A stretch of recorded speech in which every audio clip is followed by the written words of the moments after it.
You're listening to Who Said, a Cardiology Board Review series. No fluff, just facts. This episode is about endocarditis. In this first part episode, we will talk about epidemiology of infective endocarditis, cardiac testing, imaging findings, medical therapy, surgery, and complications of infective endocarditis. In the subsequent episode of this podcast, we will talk about prophylaxis for infective endocarditis, surgical prosthetic valve endocarditis, tabular endocarditis, and endocarditis in a setting of a pacemaker or ICD. So let's start off with the epidemiology. The valves affected in infective endocarditis are mitral, much more so than aortic, much more so than tricuspid, much more so than pulmonary. Staph aureus accounts for 31% of cases of endocarditis. Strep viridans accounts for 17% of endocarditis cases in total. Staph aureus accounts for 50% of IV drug use related endocarditis and 70% of those with tricuspid valve involvement. Infective endocarditis has a 15 to 30% in-hospital mortality and a 30 to 40% one-year mortality. IV drug users with endocarditis most frequently have right side valvular involvement, most commonly of the tricuspid valve. Left side valvular involvement is less common from IV drug use, but still substantial, with mitral valve involvement in 30% and aortic valve involvement in 15%. When the left side valves are involved in IV drug use related endocarditis, mortality is always higher. 70% of cases of right-sided endocarditis will have septic pulmonary emboli on chest X-ray and chest CT. Other pulmonary complications of right-side endocarditis are pulmonary infarction, abscess formation, and empyema. Let's move on to cardiac testing. An echocardiogram is not indicated for evaluation of transient fever without evidence of bacteremia or new murmur. This is class 3. TTE has a resolution of 3 to 4 millimeters, while TEE has a resolution of 1 to 2 millimeters. The specificity of TTE and TEE for infective endocarditis is both extremely high at 91 to 100%. But the sensitivity is where it differs. The sensitivity of TTE for infective endocarditis is 50 to 90%, while the sensitivity of TEE for infective endocarditis is 87 to 100%. With prosthetic valves, the sensitivity of TTE for infective endocarditis is much lower at 36 to 69% due to acoustic shadowing from the prosthesis. The sensitivity remains decent at 82 to 100%. If the patient has a prosthetic valve, be vigilant for extravalvular extension of infection. 30 to 40% of cases of prosthetic valve endocarditis will have no vegetation attached to the prosthetic valve itself, only periannular infection. What's the point of TTE in infective endocarditis? Well, to characterize the hemodynamic severity of the lesion, to assess RV and LV function and RVSP, and to screen for complications of infective endocarditis. When do you pursue TEE in infective endocarditis? If the TTE is non-diagnostic or poor quality, if you still have high suspicion for endocarditis despite a negative TTE, or if a complication of infective endocarditis is suspected, or if a prosthetic valve, intracardiac leads, or a device is present, or if there are high-risk bugs such as Staph aureus, Enterococcus, or a fungus. How about repeat TEE or TTE? If a TEE is negative but endocarditis is still suspected, you can repeat the TEE in 7 to 10 days. In patients with infective endocarditis, you are allowed to get a repeat TEE or TTE if they have any of the following: a change in clinical signs or symptoms, such as a new murmur, embolism, persistent fever, heart failure, abscess or atrioventricular block, or if they are at high risk of complications with extensive infected tissue or large vegetation on initial echocardiogram or staphylococcal, enterococcal, or fungal infections. These are the factors that will allow you to get a repeat TTE or TEE independent of waiting 7 to 10 days. Heart failure, perivalvular extension, and embolic events are three of the most frequent and severe complications of infective endocarditis. There are also the three main indications for early surgery, which is performed in almost 50% of these cases. So, if there are signs of new heart failure, paravalvular extension, or embolic events, you are allowed to repeat TTE or TE before the surgery. Conversely, in the absence of clinical deterioration or new signs or symptoms, routine follow up echo is not indicated for endocarditis. Atrial fibrillation is not a sign of paravalvular abscess and not indication for repeat imaging. The development of a DVT, deep venous thrombus, is not a form of septic emboli from endocarditis. The presence of a new acute DVT would not be a reason to repeat the echo. Septic emboli can occur with infective endocarditis, resulting in stroke, renal or splenic infarcts, ischemia of the extremities, myocardial infarction, or in the case of right-sided, i.e., a pulmonary embolism. Now let's hone in on the imaging findings. A vegetation is a clump of infected material consisting of fibrin, platelets, white blood cells, red blood cells, and bacteria. What are the characteristics of vegetations? First, motion. Oscillating intracardiac mass on a valve, supporting structure, or prosthesis that has independent motion. Second, effects. Perhaps there's new regurgitation. It is not sufficient to just have worsening regurgitation if the regurgitation was already pre existing. You need new regurgitation for this definition, or abscess or sinus or fistula formation, or prosthetic dehiscence. Third characteristic of vegetations is the location. Vegetations are located on the upstream side of the valve, in the path of the regurgitant jet, not the forward jet. In other words, vegetations are located on the atrial aspect of the mitral and tricuspid valves and on the ventricular aspect of the aortic and pulmonic valves, because those are in the path of the regurgitant jet for the respective valves. But large vegetations may involve both surfaces of the valves. They can be located on prosthetic material as well, and there should be no alternative anatomic explanation. In addition, for being located on the upstream side of the valve, endocarditis vegetations frequently prolapse into the upstream chamber. For example, mitral endocarditis vegetations prolapse into the atrium during systole. Aortic endocarditis vegetations prolapse into the LV outflow tract during diastole. Fourth characteristic of vegetations is their texture. They should be grayscale with similar reflectance of the myocardium. And fifth is their shape. Vegetation should be lobulated amorphous. So again, motion, effects, location, texture, and shape. Those are the 5 characteristics you want to look for when you're determining if something looks like a vegetation on echo. What are considered high risk echo findings in infective endocarditis that would benefit from earlier surgery? 1. A large mobile vegetation. 2. Prosthetic valve endocarditis. 3. Paravalvular extension of infection. 4. Grade 3 or 4 regurgitation, especially if there's also valve perforation, flail, or dehiscence. And 5. New LV dysfunction. Now, you've probably heard of the term Libman-Sachs endocarditis. Libman-Sachs endocarditis, or sometimes referred to as Marantic aviaricus endocarditis, is non-bacterial, non-thrombotic endocarditis, NBTE, that is caused by endothelial injury during a hypercoagulable state, such as cancer or connective tissue disorders. Non-bacterial thrombotic endocarditis does not have a fever or heart murmur, but rather presents as a systemic embolization, i.e., a stroke. What does it look like on echo? NBTE vegetations are less than 1 centimeter in diameter. They're broad based and irregularly shaped, wart like. NBTE preferentially involves the left sided valves, especially the mitral valve, and appears as echocardiographic densities on the tips of the valves. NBTE lesions are comprised of granular material containing immune complexes, hematoxylin bodies, and platelet thrombi. They may disappear and reappear based on the activity of the underlying lupus. NBTE typically affects both surfaces of a valve, unlike infective endocarditis, which tends to affect the upstream surface of the valve in the path of the regurgitant jet. NBTE would be unusual in a previously healthy individual without any systemic signs of inflammatory illness such as lupus. There is no role for cardiothoracic surgery resection for NBTE, even if stroke has occurred.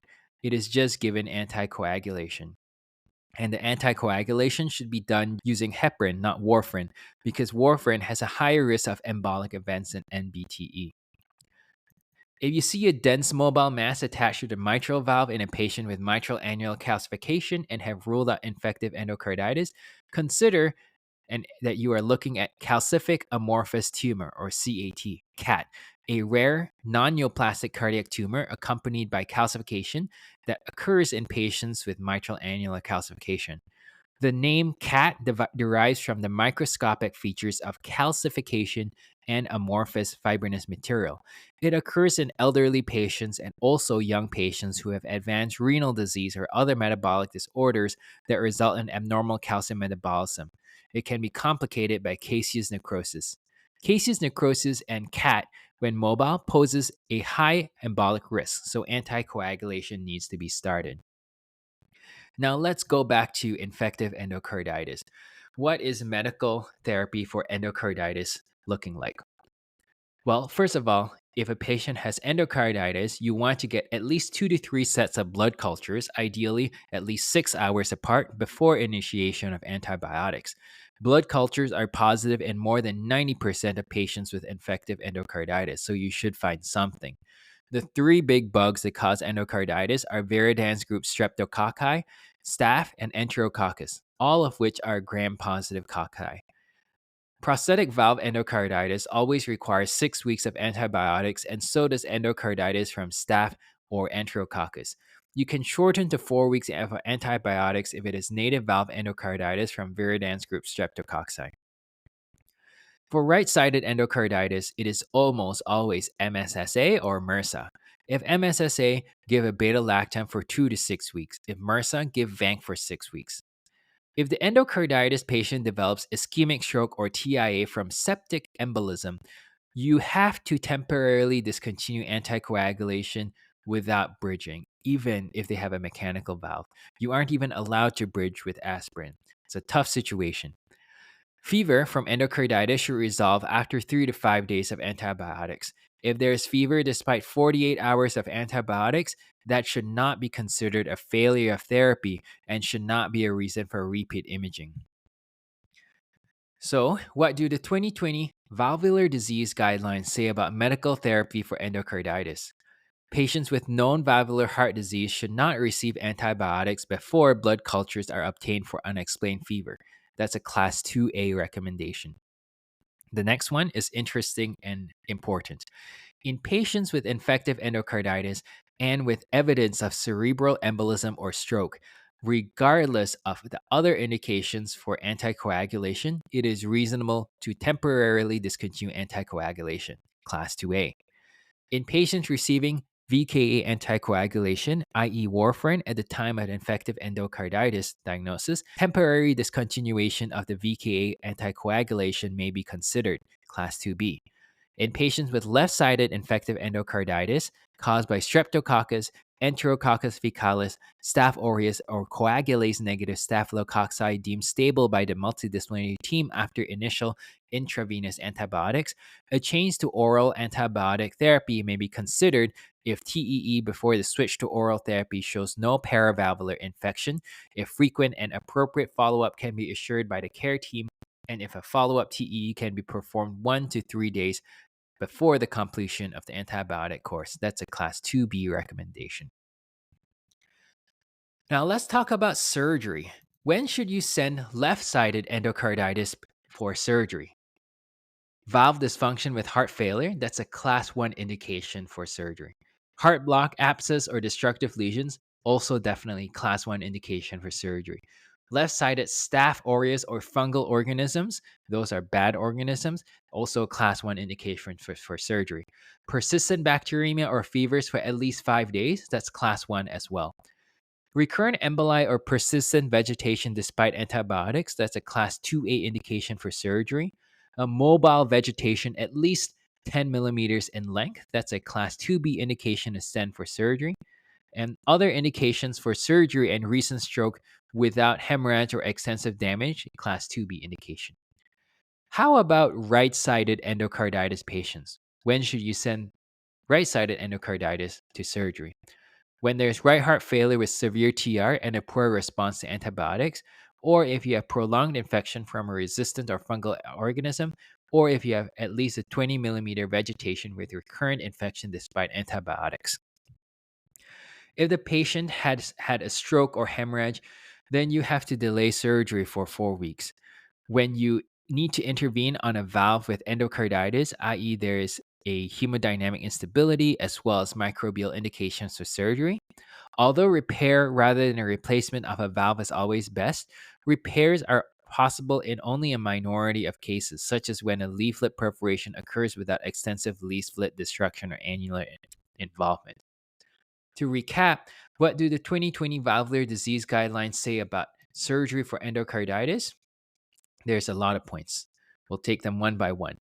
In patients with infective endocarditis who present with valve dysfunction resulting in symptoms of heart failure, early surgery, as in during initial hospitalization and before completion of a full therapeutic course of antibiotics, is indicated. That's a class 1 indication. In patients with left sided infective endocarditis caused by Staph aureus, a fungal organism, or other highly resistant organisms, early surgery, again defined as during initial hospitalization and before completion of a full therapeutic course of antibiotics, is indicated, class 1.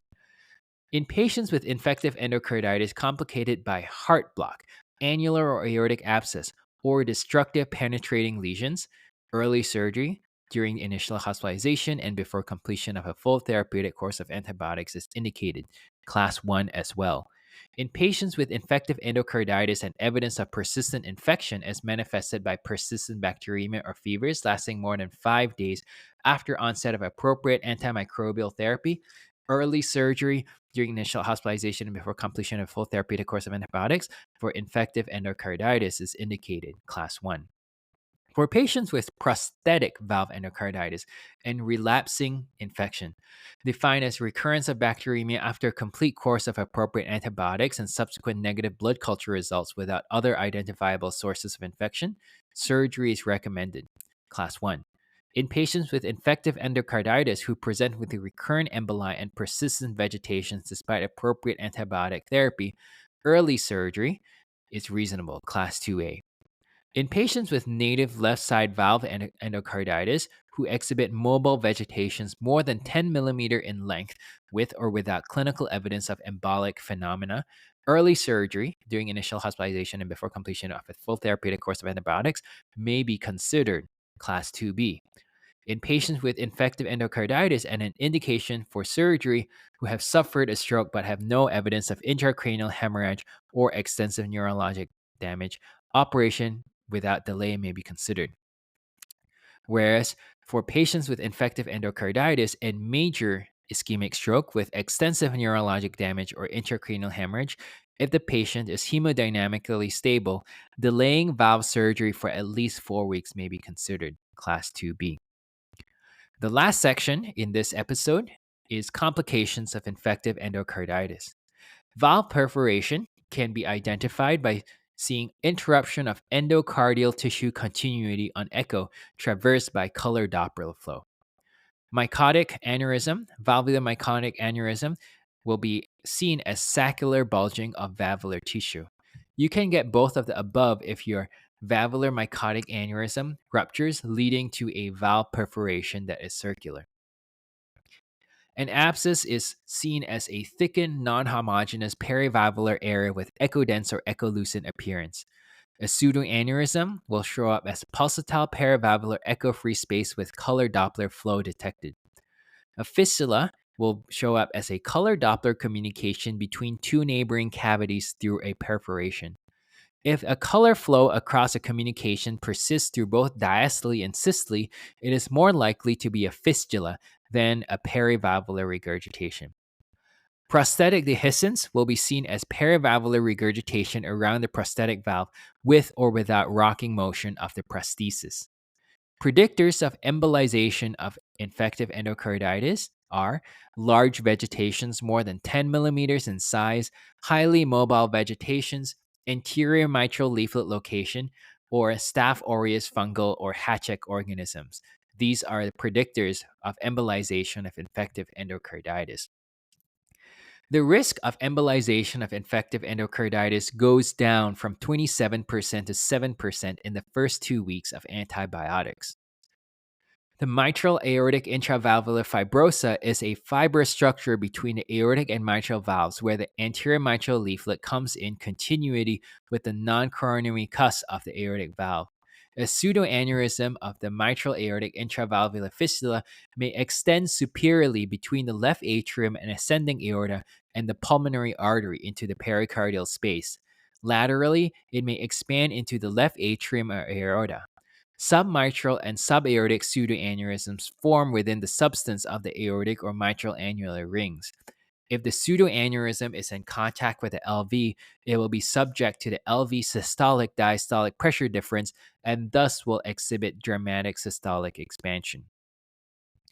An aortic root aneurysm will exhibit some amount of systolic expansion as well since it is subject to the pulse pressure of the aorta, but the systolic expansion will not be as dramatic as that seen in a mitral aortic intervalvular fibrosa pseudoaneurysm. So we have covered epidemiology, cardiac testing, imaging findings, medical therapy, surgery, and complications of infective endocarditis. Come back to the next episode for us to discuss prophylaxis, surgical prosthetic valve endocarditis, TAVR endocarditis, and endocarditis in the setting of a pacemaker or ICD. This podcast is intended for qualified healthcare professionals and is designed for training purposes only. These materials should not be used for direct patient care or as a substitute for independent clinical judgment. For more educational content or to submit suggestions, visit www.rehu.com/meded.